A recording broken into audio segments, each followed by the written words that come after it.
future. Raabia, if this bill passes in its current form, maybe you can explain and expound on the impacts, both positive and negative.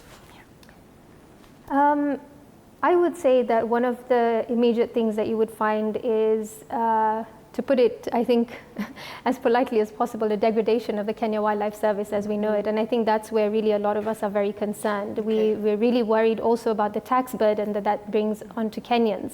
You know, establishing an entire new authority that has its own office, its own officers, its own, I mean, I think we all know how that goes. Yes. I think that really is a cause for concern, also for just Kenyans at large.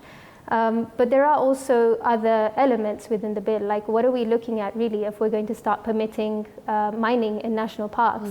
This bill makes provisions using language like KWS shall permit mining in national parks, providing that certain measures are met. For us, this is not good enough because we want to see our parks protected. This is the future, our future heritage for our children and coming generations. So I think the implications, both immediate and far-reaching, are very concerning for us. On a positive note, it's nice to see that there is attention in the sector. But I think that, again, the lack of inclusion is cause for concern as well. I think if we were involved from the onset, then we would have really less reasons to speak out. Okay, okay. Judy, what alternatives or amendments would conservation groups, of course, conservationists like Raabia, lawmakers like yourself, what exactly would you propose just so that the bill is more balanced? Okay, as my colleague has rightly put, we needed first an audit. What is not working? Okay. And then we try and have targeted amendments for the things that are not currently working. And so with that, it gives a more holistic way. You know, the bill that we have read, it's not 100%, but it has had very key steps in terms of conservation. Right now, we know, I remember people are, okay, the conservationists are really pushing on the penalties. If you caught trafficking and when trafficking levels are very high. And so we have actually seen a very huge change in terms of that because of that. And so over the last few years? Yeah, over the last few years, for the last actually more than 10 years. Okay. And so we should have had like an audit and say, okay, then this is not working. Even KWS, maybe there's an issue with KWS. We have a really huge funding issue with KWS. So where we get money to fund all these other organizations. Right. We can have the compensation authorities. Actually, there are 4 more authorities that are being established in the new law.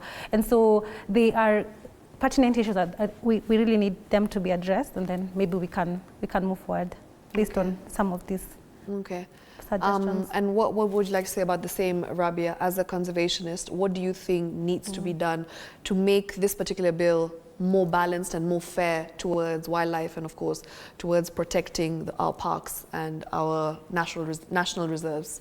I mean, I think ultimately this is a bill for all of us as Kenyans, for stakeholders, for communities, for Kenyans at large. And I think what really we're calling for is more inclusion, more involvement, more stakeholder participation, actually robust stakeholder participation, because at the end of the day, it's us and the communities who are living amongst the wildlife. We're the ones to bear the brunt of the results of the bill that comes through in the form that it is. And so really it's just, we know it's still going through the participatory process, but how can we be more involved? How can communities be, their voice be heard a little bit more? With the public participation as well, I would like to say that I feel like it could have been done a little bit better. I do not personally understand what the rush is with this bill.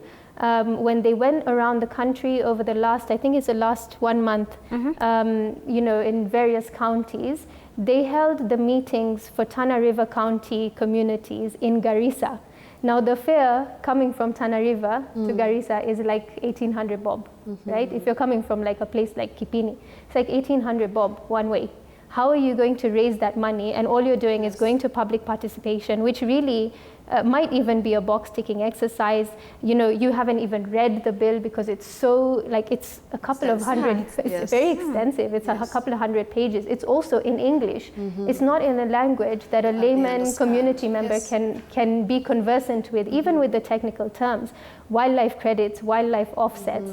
I mean, some of this terminology, even for us, is like raising a lot of flags and confusion. there's an introduction of green parks. Now for us in the sector, we know that a green park is something that's a listing under IUCN. But for an average Kenyan or a community member, they have absolutely no idea. So how can we make this process more inclusive, more fair? I think it shouldn't be rushed, because ultimately this is the document that is going to govern how we're managing our natural resources in Kenya for Kenyans and for wildlife. So it really needs to have a little, well, actually not a little, it needs to have a lot more inclusion, a lot more.